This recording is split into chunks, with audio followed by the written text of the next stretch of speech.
Cloud gaming performance has improved by leaps and bounds over the past few years, to the extent that you could legitimately consider it as an option in place of a high-end PC. We've covered most of the current and dead platforms on this channel already, and I'm pretty bullish on the concept overall.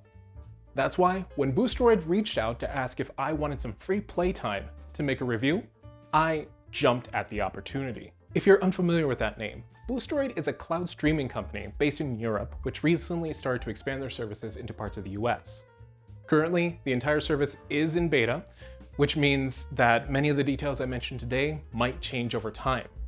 Also, so far it's only available in these countries and locations I'm showing on the screen right now. If you're outside those locations, tough luck for right now, but again, it's in beta and likely to expand more, especially given that many of the largest metro areas in the US aren't currently covered. For those living in an area where Boosteroid's available, like you're in Chicago, getting started is quick and easy though, which is great because to play any game via Boosteroid, even for free-to-play games, you need a subscription, and any amount of friction to creating an account or starting a subscription would make that a harder pill to swallow. That subscription will cost you a little over $10 per month.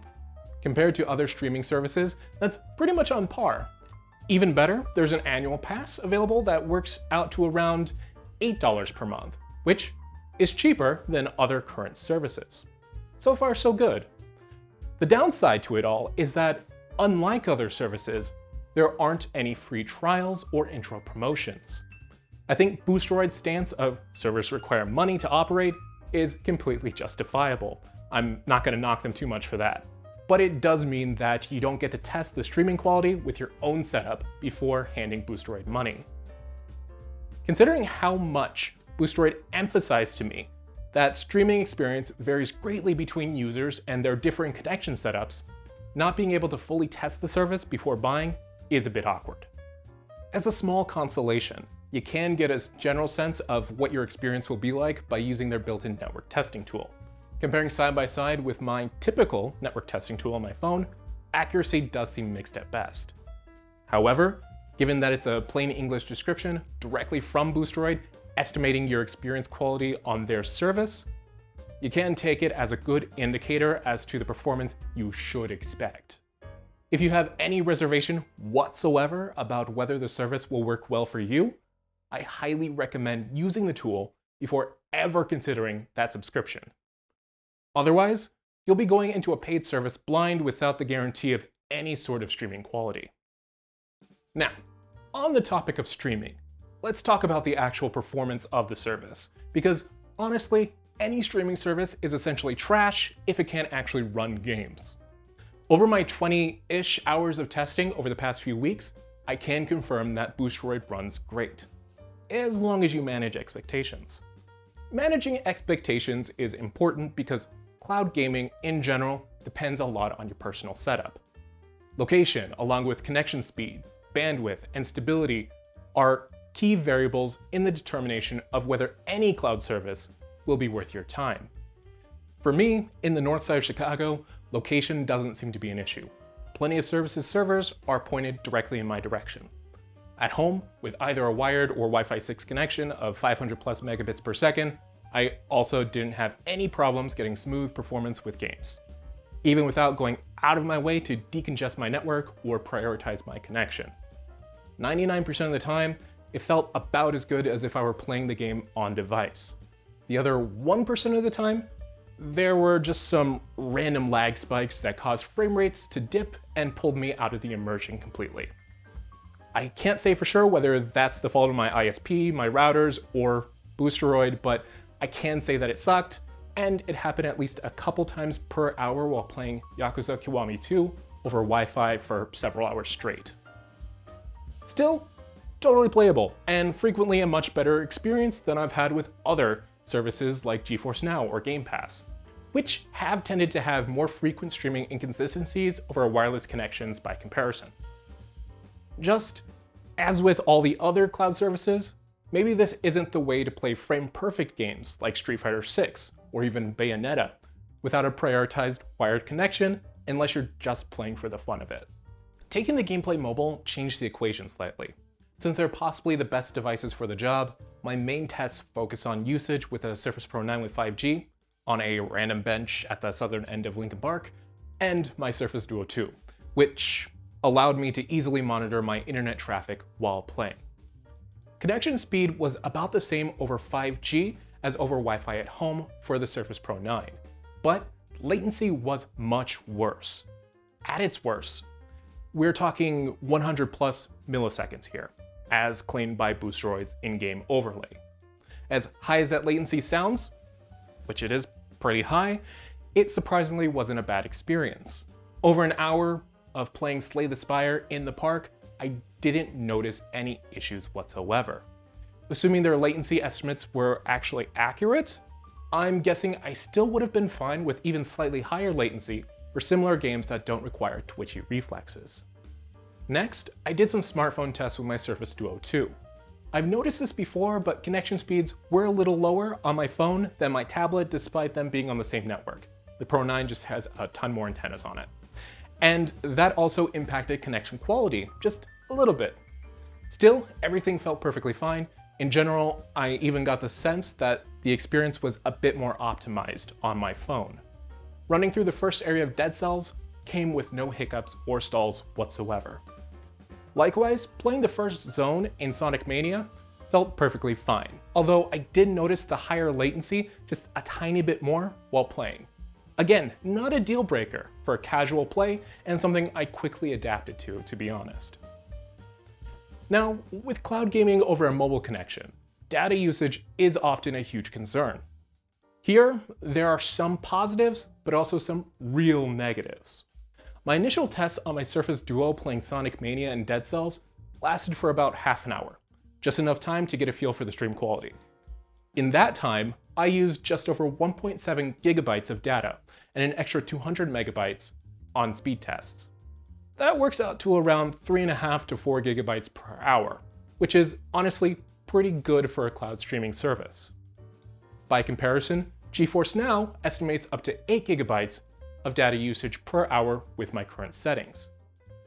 But they also let me tweak resolution, frame rate, and bitrate to dial in either the best possible performance or the lowest data usage for my mobile connection. It's a really handy feature and one Boosteroid's sorely missing, especially since that lower estimate on my Surface Duo wasn't the case for my less optimized Surface Pro 9. After about an hour of Slay the Spire in the park, I saw my data usage jump by over 12 gigabytes, about halfway to my data cap for the month before Google Fi starts throttling my data speed. That's a lot of data, and I'd love the chance to rein it in a bit.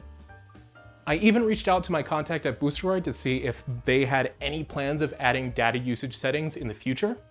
The response I got was, all game settings are tested by our team and configured in such a way that users get maximum performance in any case.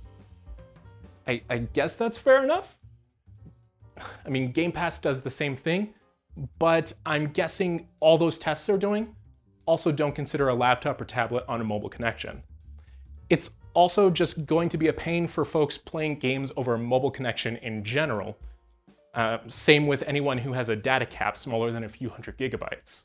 Though, also, to be fair, though they do have some mobile apps, they don't state mobile connections as a recommendation for gameplay on their website, and data usage shouldn't matter as much over a home connection, unless you're dumping hundreds of hours into a game each month. Still, I really enjoy using my Surface Pro for cloud gaming, and it'd suck if I couldn't stop it from blowing through the entirety of my mobile data for the month. If you're using a 5G hotspot to play games on a laptop, you might be in a similar boat.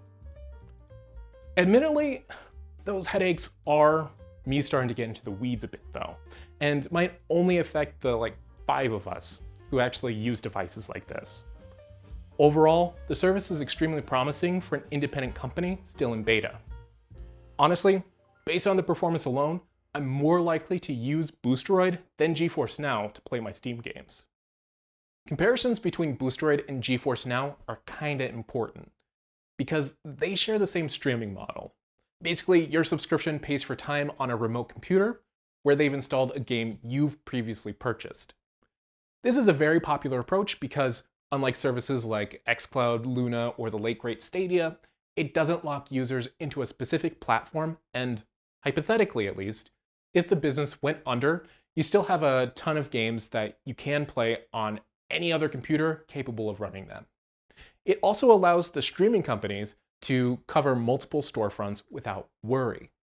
On Boosteroid, you'll find an assortment of games from Steam, Epic, and Origin, among others, and Microsoft even just signed a 10-year agreement with Boosteroid not too long ago to bring Game Pass PC games to the service. We'll see how that goes when it actually gets fully implemented, but it should mean that the games from studios under Microsoft's umbrella, like Bethesda, might have more of a showing on the platform, which would be great considering Bethesda's main franchises like Fallout, Doom, and The Elder Scrolls aren't currently available on the service. To be fair, the only place to stream those games, outside renting a whole computer from Shadow, is to play them on Game Pass, so it's not too surprising at the moment. It's also disappointing how little of my current Steam library is actually available through Boosteroid. Of the 180 games in my library, only 40 were available as of this filming. There are at least some heavy hitters like Slay the Spire, Tomb Raider, Yakuza, Destiny 2, Witcher, and the Batman Arkham series.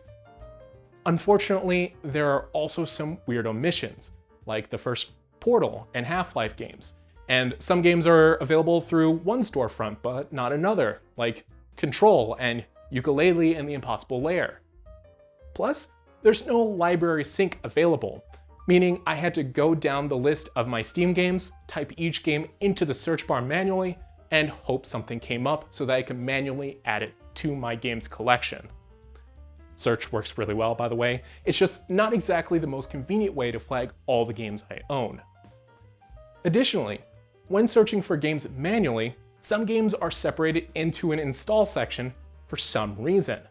Though I'm positive there has to be an actual reason for Boosteroid doing it, I'm not entirely sure why exactly they need to separate those games out. And it does add some additional friction, which could make locating games at all just a little bit more awkward. None of this fares well for anyone looking to use the service as their central gaming platform, considering they have to do research for each game before they purchase it to verify availability and the storefront Boosteroid's actually looking for. I do appreciate that they have a simple way to request games be added, but I've no clue when any of the games I requested would even be considered to be added to the platform in the first place. GeForce Now has had this same issue since launch, and still only offers slightly more games from my library than Boosteroid. Rights management with regards to streaming PC games is definitely an area the industry just needs to sort out more than they have, and there's a portion of it that is outside Boosteroid's control. I totally get it. Still, I'd like to see more older games in general.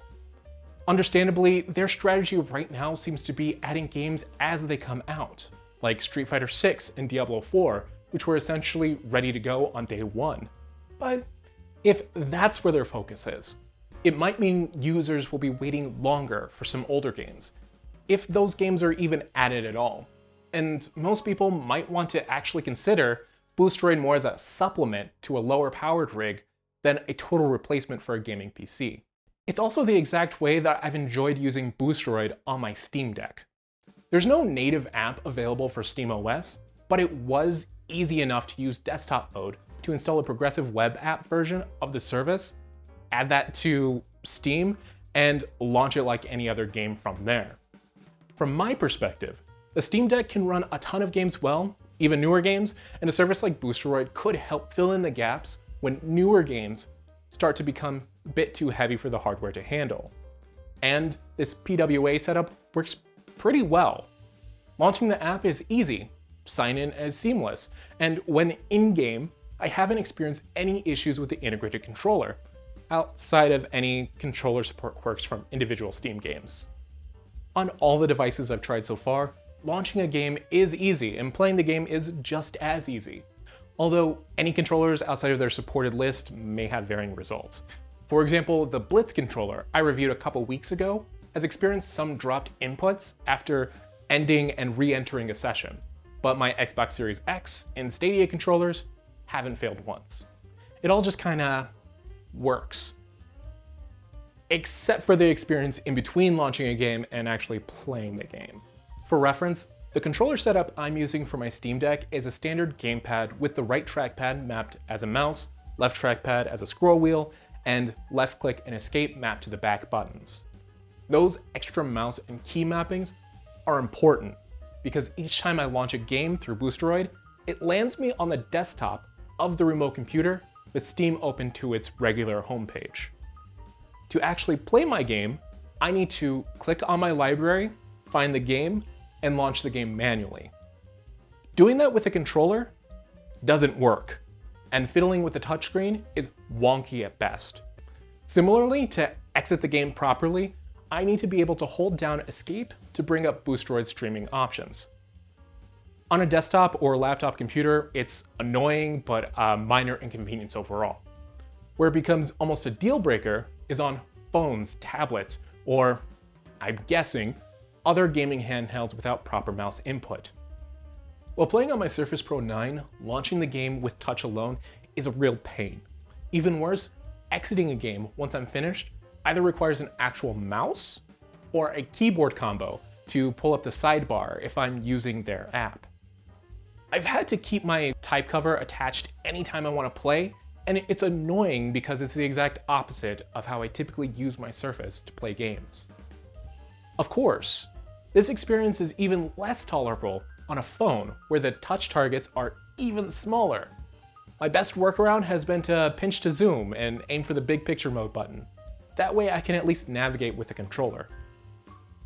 Again, I asked my contact at Boosteroid if there were any planned workarounds, and they responded that the feature was going to be unavailable for the foreseeable future due to various technical reasons and extra downloads being needed when launching a game. At the very least, Boosteroid, if you're watching, could you at least launch in big picture mode by default? That way I go from choosing the game in your app all the way through to playing the game with just my attached controller.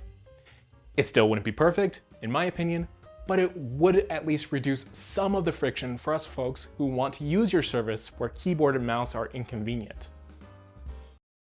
This has been a very long video. Let's close it out by summarizing the main points. 1. Boosteroid is a very performant cloud streaming service that's on par with, if not better than, those offered by the biggest cloud infrastructure players on the market, while costing about the same fee per month. Plus, their integration with my various game libraries is more appreciated than an extra marketplace with dedicated games to buy. Although I wish they had broader coverage of my Steam library and integration with Ubisoft Connect, there are more than enough games right now to play to satisfy my needs, and plenty of signs that broader coverage is at least in the works. Ultimately, the downsides to using Boosteroid boil down to small-ish inconveniences that hopefully change over time. Mainly, 1, there's no free trial for new users, which could lead to some disappointing experiences. 2, I currently have to search for and add all my games manually if I actually want to sort them easily. 3, between launching a game and playing the game, I have to navigate a Steam client which doesn't function well with controllers and small screens. And then 4, there aren't any settings to reduce or fine-tune data usage over mobile connections. If you can live with all of those inconveniences right now, and you live in one of the regions where Boosteroid is available, I think there's more than enough to this service right now to give it a shot, especially if you're someone whose older hardware can't quite play the newest games that are coming out. Just before you do, remember to use that speed test to test your connection, and also check out the library of available games to make sure the games you want to play are actually available. Those are my thoughts though. I'd love to know yours. Are you a Boosteroid subscriber with thoughts of your own? Or are you someone who's just interested in cloud gaming, but has a bunch of questions that I didn't cover? Let me know down in the comments.